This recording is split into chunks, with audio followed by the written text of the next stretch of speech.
and action. Well. Hello, folks. It is your two fellow podcasters now saying hello to you, and welcome to the very first episode, Pardon My Mind, with Rachel. Yeah, exactly. About what did we do? About 100 and some odd episodes, 100 and ooh, 105. five or so of Yeah. getting juicy, Yeah. as getting juicy. And now, I mean, same people, just a different name. So not like as okay, we're coming to you as completely different human beings. We're the same human beings, different name. As we have on our YouTube channel, the trailer just explains a little bit more as to why we chose to switch the name over, but just wanting to perhaps appeal to more people, not kind of pigeonhole ourselves into a box by calling ourselves getting juicy with the JEW in there. Just opening up a little bit more and really finding, I guess, more of just describing more about really what we're talking about here, which is about the mind and about mental health. So all those kinds of things. But yeah, if you want to watch the trailer on our YouTube channel, you can kind of learn a little bit more about why we changed the name.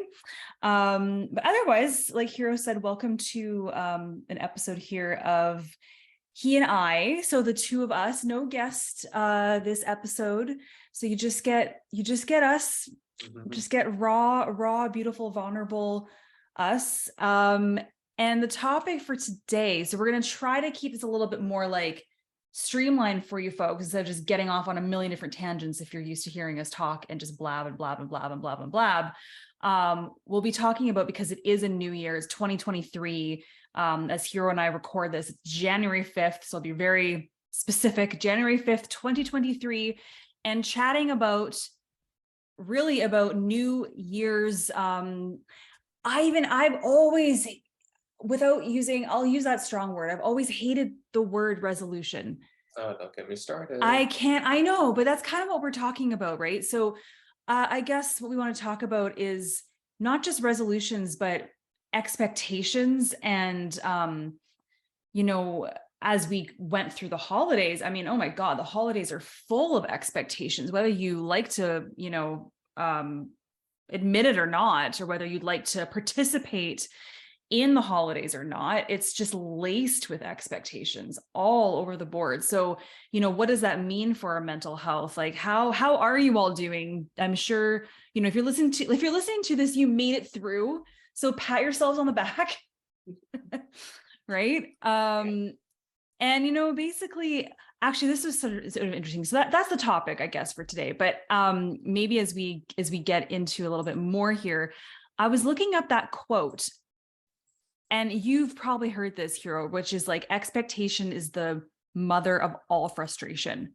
I haven't heard that quote before. You've never heard that quote? Okay. No. See, that's the quote that I recall. And it's funny. I looked it up because I was thinking, what is the origin of this quote?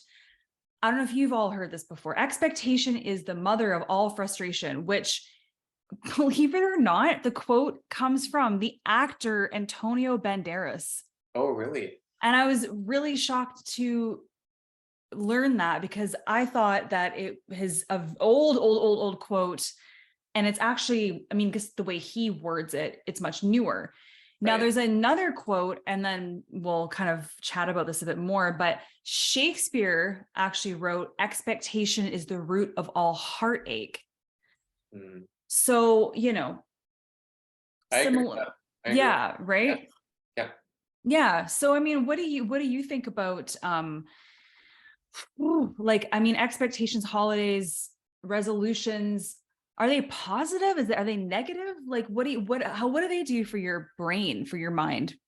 Because they don't. Yeah. For me, they keep me on track, and they keep me accountable for my own self development. Okay. But Yeah. I don't resonate with the term resolutions, because it's resolved. That might be an issue from before. And even if people may have that, that's not how I subscribe to it.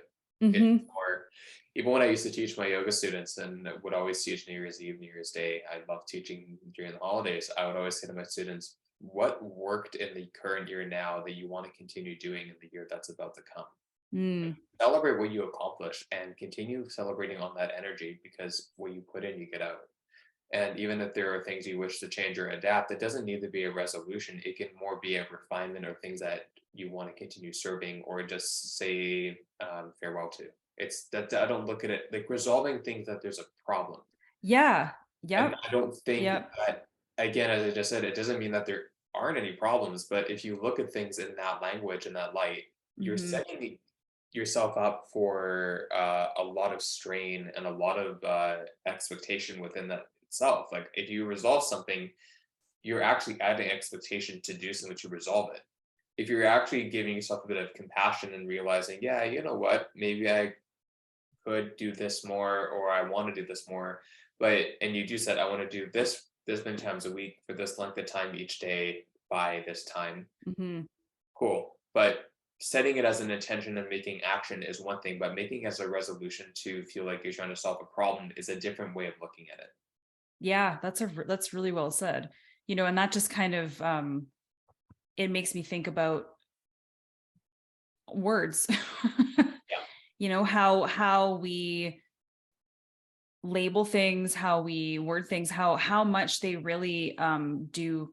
I mean, it's an obvious statement how much they really do have meaning, but also how possibly they're not relevant to this day and age anymore, and they could be changed, and that's okay too.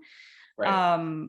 But it's man, like, and just speaking from my own experience over the past holidays, it's like with my mental health, because I had the flu, so I was sick over Christmas. So whatever expectations or plans I thought were going to happen didn't even happen at all. So, which sucked. But then I just thought to myself, yeah, but I was a little sad, but I was quite relaxed in a way because I know I didn't have um what's the word? I didn't have responsibilities No, necessarily or think anything to live up to, right?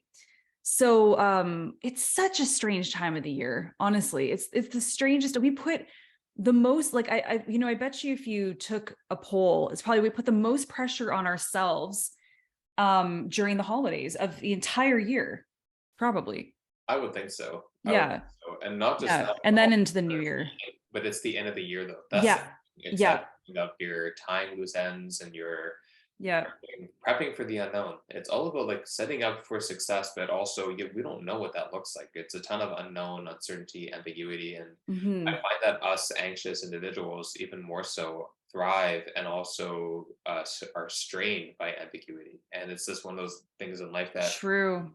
the way that we understand The our current unknown. way of Yeah. living, that's something that will always be there. It's true. It's like, and I just had to look something up because I couldn't remember what the day was. And I don't know if this is what they call it. What do they call it? Is it the second Monday of January? Do you know this fact? Or the first Monday? It's supposed to be like the saddest day of the year or something like that. Yeah, isn't it called Blue Monday or Blue something? Monday. Yeah, I was Yeah. trying to look that up. Yeah, Blue Monday. Okay, it is. Yeah. Yeah, it's supposed to be the most depressing day of the year. And it's like, and again, it's the letdown. It's the whole like, okay, all like so much hubbub and all this stuff is happening. It's like, and it's interesting because every year I tell myself too, okay, Rachel, don't get so caught up because it's the pattern. It's going to happen again. And, Right. like after all the like festivities or things are over, like you tend to have a bit of it's kind of like coming back from vacation and then you're going back to life, like back to reality. Right. Yeah. And we know it's coming. We know it's going to happen, but every year it's like clockwork. Right. So I think that for that reason, that's why personally for my own mental health, I don't really love to put pressure on myself because that's just what happens to me to come up with I almost use the word resolutions, but to come up with goals or Yeah. things for myself Setting because intentions. I feel like it's almost like there's a pressure, or again that word expectation, to do that in the new year. It's kind of like, I like to just tell myself it's just another day. And, I can, start my new day, my new year, any day of the year. Yeah, And, you know, goal set and do those things at any time. It's just, still, it's too much. well, I think when you're talking about the timelines or the expectations and kind of coinciding it with the theme of the new year or a birthday, and for example our birthdays and the new year are so close together as well, so I kind of find Mm. double this double whammy of Yes. pressure, because it's not like, okay, well, January 1st is there, and let's say your birthday and my birthday were June 1st, and it's like halfway through the year. It's not Hmm. like another time of a pause halfway through the calendar year. It's legitimately like, boom, you know, Hanukkah, and then our Yeah. birthdays. But Yeah. for that, in between them, really close together is the calendar New Year. And then even this Yeah. turning into Yeah. like the Lunar New Year, even though we don't celebrate the Lunar New Year in our culture and background, it's still another time of like, wow, the Lunar New Year is February, and it's also in time around my birthday. So Hmm. it's just a very kind of auspicious and introspective period of time, January, like late December, January, February, and then all of a sudden you hit spring and you're into like the second quarter of that year already. So it's just Yeah. the cyclical nature of how time moves and how our minds kind of grasp onto expectation and reality. There's a lot of work that can still be done as a population, I think, of what does that mean for us and how we show up. It doesn't have to Hmm. be the beginning of a year, it can be any day of. Hmm. So for myself, for sure, like one tangible example is I wanted to get back into 30-minute indoor cycling sessions in my apartment on my bike starting January 1st. I made intention and woke up to have time to do that twice this week. Hmm. But I woke up and my body just wasn't feeling in a space, nor was my mind wanted to, but my body wasn't feeling right. Younger me, had I pushed past that and did that, may have potentially had short-term gain, but long-term burnout and after Mm. effect that wasn't going to serve me to get through the rest of my work week. What do I do instead? I sleep in. I rest. I may go for a longer walk at a lower intensity, but I don't push myself like I would if I was younger to think I'm going to resolve this matter and this goal. And Yeah. part of me by doing this goal is no matter how I'm feeling, I'm going to do it. Yes. Regardless if I Yeah. feel worse afterwards. And that's learning and getting, having some more wisdom, getting older. Like, and so then my question for you is, because that happened, then did you get hard on, were you hard on yourself? Yeah, no, I was hard on Okay. myself. Okay. I was Okay. for sure. I mean, Okay. like, I was hard on myself, Yeah. but I also was saying, you know what? I haven't done my indoor cycling regime since middle of September. And yeah, the physical toning of my body is still there, but not as it would have been if you're doing that conditioning 3 times a week. But what am I looking to gain from it? Like, what's my intention for gaining from that? Hmm. And reminding myself, well, it's to help my heart, it's to help my cardiovascular health, it's to, yeah, get a bit of physical definition, but it's like I know that it's not worth the stress of feeling like I failed myself or I'm not capable of doing what it is I want my body to do because I'm not capable. It's no, like I'm in a different body than I was 4 months ago. I'm in a different part of my life than I See, was 4 months ago. that's a good example, because see, that's kind of what I mean about, setting intentions and and the pressure of doing that, potentially not meeting them. And then the test is really, what do you do with that? Yeah. Like, that's the real test. The real test is, I think, not necessarily that, okay, great, you accomplished something, but what happens if because we're all human, like, it's inevitable that, you might not make it to that particular class. You might not do that meditation one day because, you're just not in the right space, or maybe you thought you didn't have time, so you didn't do it. So then the aftermath of that, of, your brain therefore starting to beat yourself up and being hard on yourself, how do you rise above that? I think that's like the major test, and that's where the real growth, I think, happens. Yeah. um my goodness, I mean, Oh, yeah. And I've had some, pretty big, big in my mind. They might seem like small breakthroughs to some people, but to me, they're pretty big. And I think with anxiety or with any mental health challenge, I was talking to somebody about this recently. It's like, yeah, I was talking to my naturopath yesterday, and she said, "Oh, how's it going? I haven't seen her in a couple months."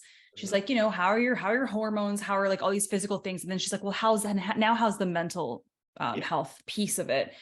And I said, well, like I had some like, breakthroughs with my health anxiety like last, I went over Christmas time, like in December, I went to a family get together where I knowingly knew some of the kids had sniffles and were sick, probably getting sick. And the old me would have just, made up excuses and tried whatever I could to not go, wouldn't even necessarily, be my true self and saying, hey, I have health anxiety. I'm actually scared shitless of getting sick and blah, blah, blah.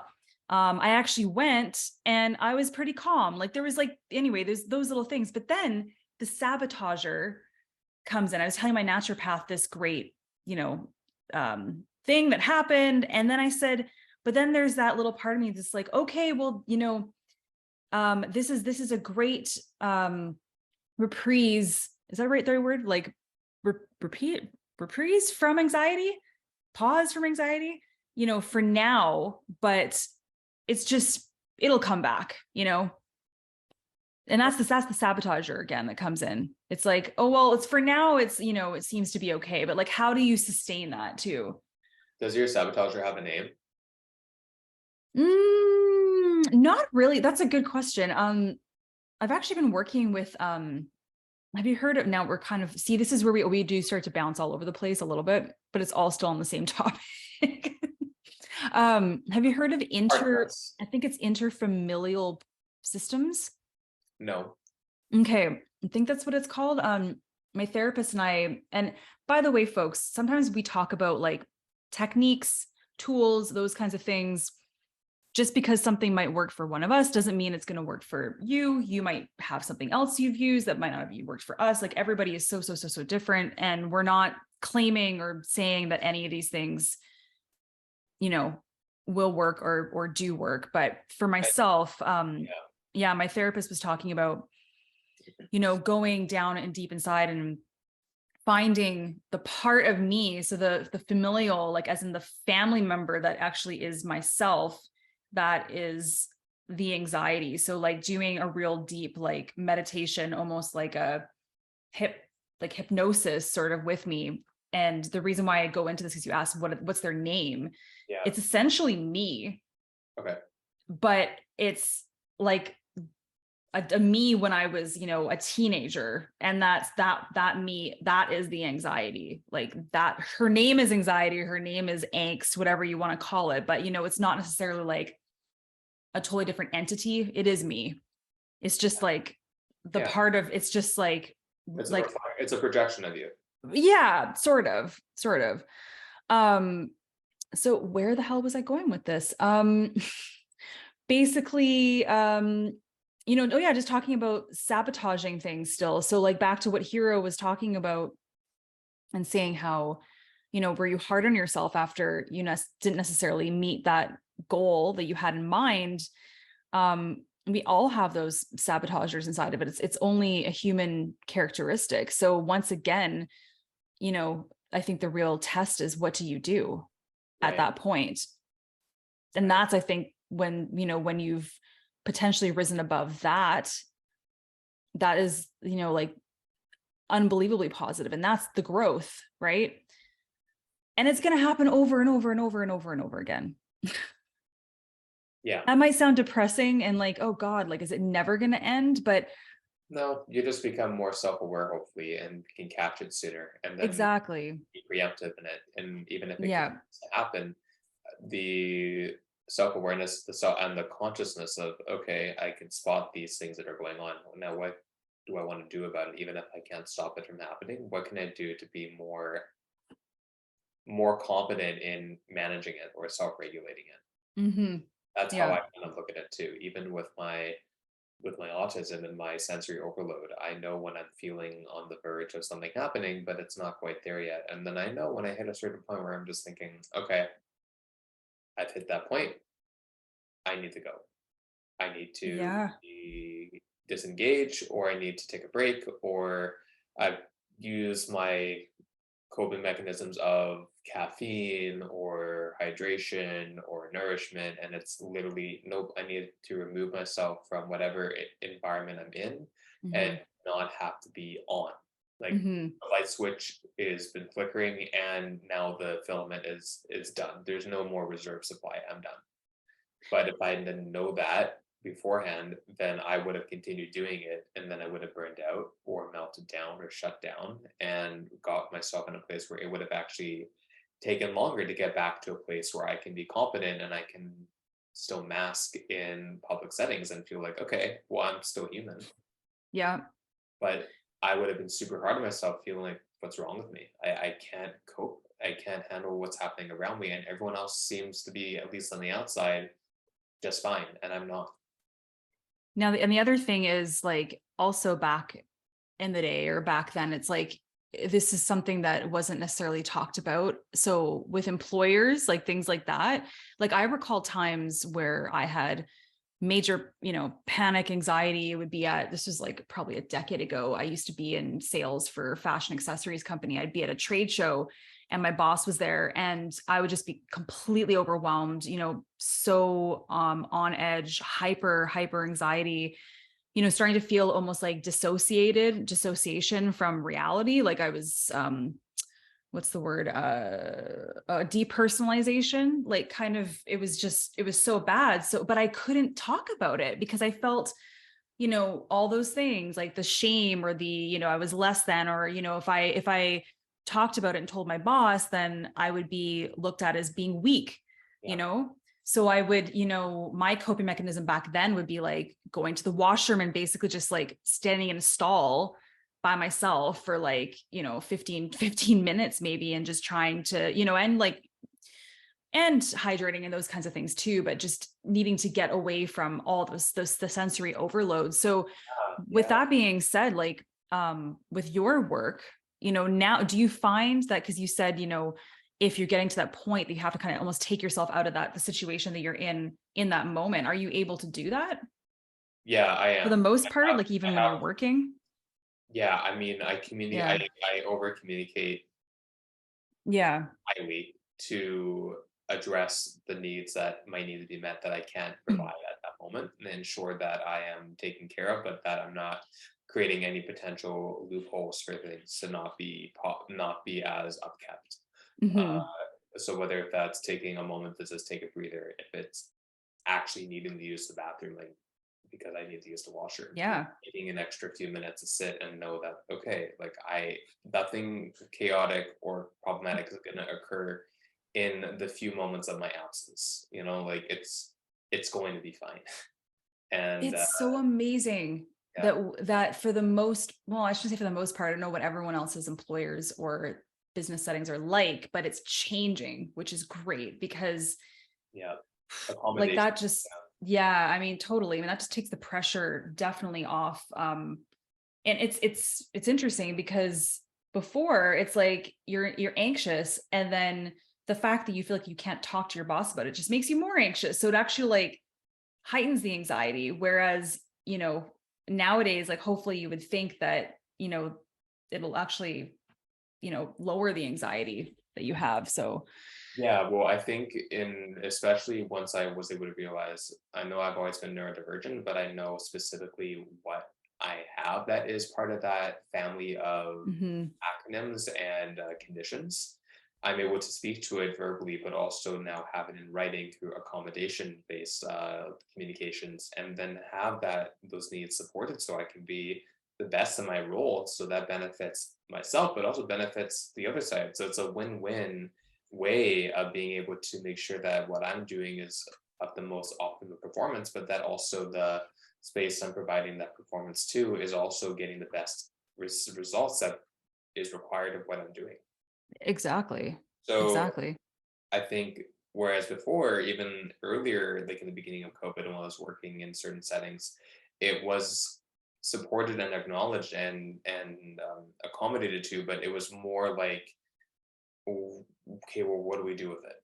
Mm, We know what is being requested, and we can help accommodate that, but then what?" mhm. Just kind of brushed aside because it's not enough awareness or understanding. Whereas now, I think with the couple years of the pandemic that have passed since then, and a lot of other self-awareness of advocacy through pop culture, media, bigger examples that have more of a reach to share their stories and their Mhm. scenarios with mental health and neurodiversity, it helps to give a framework for people in our day-to-day lives to have an idea of, maybe they don't know how to deal with it, maybe they do, but it's not foreign. That's the key thing. It's not foreign. It's not like you're coming and speaking a language that is not Yeah. understood, at least on a conceptual level. Yeah. So I think, Yeah. to further your point, it's changing, and Yeah. some places are more progressive than others, whether if it's cities, if it's workplaces, if it's um, your partner. I mean, it doesn't have to be specific to a kind of environment or part of your life. It's just a universal self-awareness dependent where people may be living. Well, and the narrative has changed so much because we collectively as a world have gone through this pandemic where it's basically kicked the shit out of people seriously and with their brains, their mental health, that it's like those that maybe thought like, hey, mental health, like what the hell? Like, that's just, baloney or whatever, people that maybe had never had any mental health struggles started to open their eyes to be like, oh yeah, it's a thing. It's a scientific thing. Like it's real, right? Yeah. So the narrative definitely has shifted from actually we had oh my goodness, Michael, what was his last name? Michael Landon? Michael Landsberg. Landsberg. Oh my goodness. Sorry, Michael. That we had on the show episodes and episodes ago, but his company called Sick Not Weak, Mhm. that just came to mind because it's like I think people are starting to really realize that it's kind of like if you said you cancer, or it's a tangible, like I think that the problem is with mental health still is that because it's not something that you can actually necessarily see Visible. really visible, or even on, at least from, and I don't know because I'm not a scientist, but it's not like we go and get imaging done of our brains and it's like, okay, yeah, there it is. There's the Yeah. whatever. There's the anxiety. There's the, ADHD. There's the, right. It's just, I think that's why it's been so difficult for so long to actually make it something that people really thought as, again, I'll just use that word, as a real, for a lack of a better word, ailment, really. Well, and the metaphor that I keep getting back to even before this conversation the last week is, I love, and you actually watched RuPaul's Drag Race All Star 7, so you might actually know the reference I'm pointing to. But they have a challenge near the end of the series where they do like a comedy roast and they kind of Yeah. like all shade. And so, Evie Oddly is riffing off of Jinx Monsoon about what is it, like Jinx Monsoon gets plastic surgery or whatever, and they think they're trying to look at everything. And when I look at them, I think they're like, yeah, that's the problem. I don't remember that. Like Jinx, Yeah. it's like, Jinx goes up and gets this done and that done and everything, and they're like, yeah, that's the problem. Like, of course, like, meaning that's not the problem. Like, the problem is that it's like, you're so beyond fucked up, um, Yeah. that you don't even know what your own issues are. Yeah. So Yeah. in the sense of what you were saying, like a doctor looking at a scan and it's like, oh, there's the brain, oh, there's the anxiety. It's like, yeah, that's the problem. It's like, Right. oh, no, you dumbass. It's not Yeah. something you just put a post-it note on and say, okay, cleared, and then it's gone. Yeah. Yeah. And to take a Exactly. magic Exactly. eraser and cut out a cortex of your brain and think, okay, great, they're going to be back to normal. Like, no, that's not how invisible mental health works or neurodiversity works. Mm-hmm. That's why it's called Mm-hmm. invisible. Mm-hmm. So Exactly. what do we do in this scenario with changing worlds, environments, and accommodations coming more and more as a part of an industry that is so important of human resources, people and culture, workplace accommodations, and workforce planning? These are things that are going to be continuously coming up I can only imagine more than they already have started to. 100%. Yeah. Yeah. So, whew, yeah, as we kind of come to, we're also, by the way, folks, trying out a little bit of a new, not a platform, but The new structure. so to speak, of coming down to slightly shorter episode lengths and a little bit more concise. So we'll see what happens as we play along with our own rules that we've set for ourselves. Harden our minds as we are understanding what was going to work as we plan ourselves. Exactly. Our minds. Oh my God.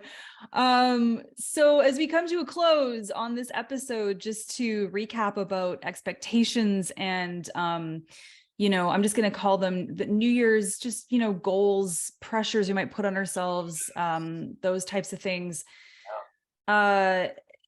It's, and the other thing is, you might set a goal for yourself and it might change. Nothing is set in stone ever.